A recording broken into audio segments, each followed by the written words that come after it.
آج آپ کو ایک ایسی دکان کے بارے میں بتانے جا رہا ہوں جہاں پہ کوئی بھی ایک ماہ سے زیادہ کام نہیں کر پاتا تھا۔ جو بھی وہاں کام کرنے کی نیت سے جاتا اس کی زندگی میں کچھ ایسے واقعات ہوتے کہ شاید وہ موت کے قریب پہنچ جاتا تھا۔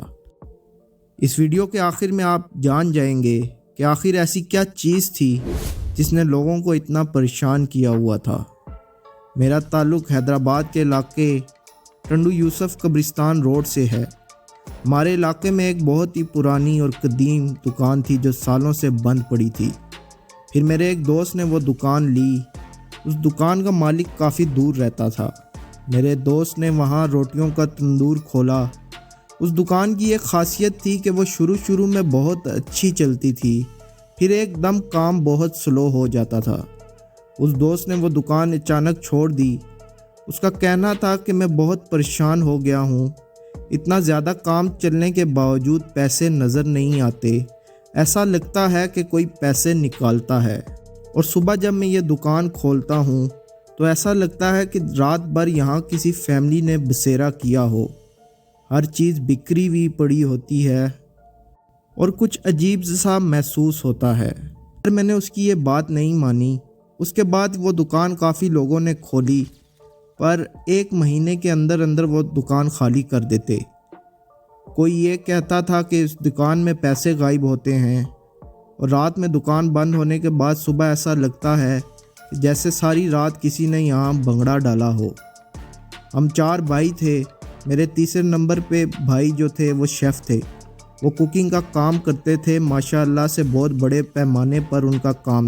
انہوں نے کہا کہ شہر میں جا کر اپنے پکوان سینٹر پر ہمیں کافی دور پڑتا ہے، اپنے قریب کے ایریے میں یہ دکان خالی ہے، یہی لے کر یہیں پہ کام شروع کرتے ہیں۔ میں نے انہیں سختی سے منع کیا، پر انہوں نے میری ایک نہ مانی، اور میں نے ان کو یہ سب باتیں بتائیں، پر وہ ان چیزوں پر یقین نہیں رکھتے تھے۔ میرے بہت منع کرنے کے باوجود بھائی نے وہ دکان رینٹ پر لے لی۔ شروع میں تو بہت اچھا کام چلا۔ کاؤنٹر پہ میں خود بیٹھتا تھا اور بھائی کھانا بناتے، اور ہم نے 3 لڑکے رکھے، وہاں شادی بیاہ عقیقہ اور دیگر تقریبات کا کھانا بناتے اور حلیم بریانی بھی بیچتے تھے۔ بہت اچھا کام چل پڑا۔ ہم لوگ بہت خوش ہوئے کہ گھر کے قریب روزگار مل گیا۔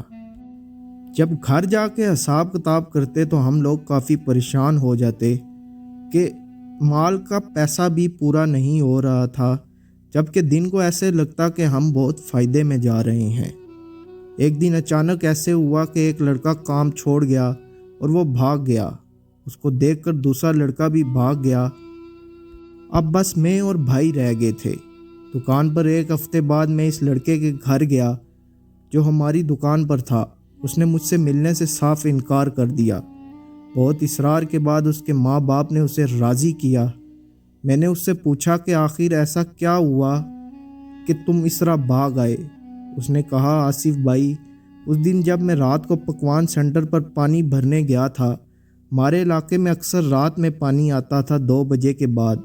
اس نے بتایا کہ میں پانی بھرنے گیا تو ساری دکانیں بند تھی، میرے ہاتھ میں موبائل تھا۔ میں نے پکوان سینٹر کھولا اور آدھا شٹر نیچے گرا دیا، پانی کی مشین چلا دی اور ہینڈ فری لگائی، اور لیٹے لیٹے میں وہیں سو گیا۔ اچانک میری آنکھ کھلی تو میں نے دیکھا ایک لمبا سا خوفناک شکل کا آدمی اور 2 چھوٹے بچے، وہ بھی بہت خوفناک تھے۔ ایک عورت نما چڑیل میرے چاروں طرف یوں کھڑے ہو گئے، میرا گلا پکڑ لیا۔ اس جنات جیسے آدمی نے مجھے پٹک کے نیچے مارا، میرے حلق سے آواز بھی نہ نکلی۔ اس نے مجھ سے کہا کہ اپنی نسلیں بچانا چاہتے ہو تو یہاں سے چلے جاؤ، یہ بات اپنے مالک سے بھی بول دینا۔ انہوں نے اس رات مجھے بہت مارا اور دکان سے اٹھا کر باہر پھینک دیا۔ اس نے کہا کہ یہ دکان نہیں، میرا خون ہے، جس نے مجھے مار کر یہ دکان پر قبضہ کیا تھا، میں نے اس کو نہیں رہنے دیا تو تم کیا چیز ہو؟ میں یہ بات سن کر بہت پریشان ہوا۔ میں نے یہ بات بھائی سے کی تو بھائی کہنے لگے کہ ہم نے اتنا خرچہ کیا ہے، ایک دم دکان کیسے چھوڑ دیں؟ میں نے ان کو بہت منانے کی کوشش کی کہ جان سے آگے کچھ بھی نہیں۔ انہوں نے کہا کہ میرے ایک دوست ہیں، وہ عالم ہیں، میں ان سے بات کرتا ہوں۔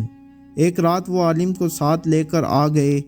رات کے 2 بجے ہم دکان میں گئے اور ساتھ عالم صاحب بھی تھے۔ اچانک وہی ایک جنات جیسی شکل کا خوفناک آدمی اندر آیا۔ اس کے ساتھ 2 بچے اور ایک چڑیل تھی۔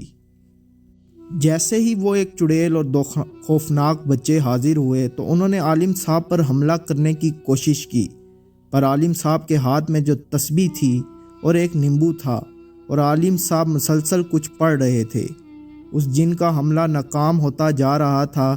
میں یہ سارا منظر اپنی آنکھوں سے دیکھ رہا تھا۔ میرے رونگٹے کھڑے تھے اور ایسا لگ رہا تھا کہ میرے پاس زبان نہیں ہے۔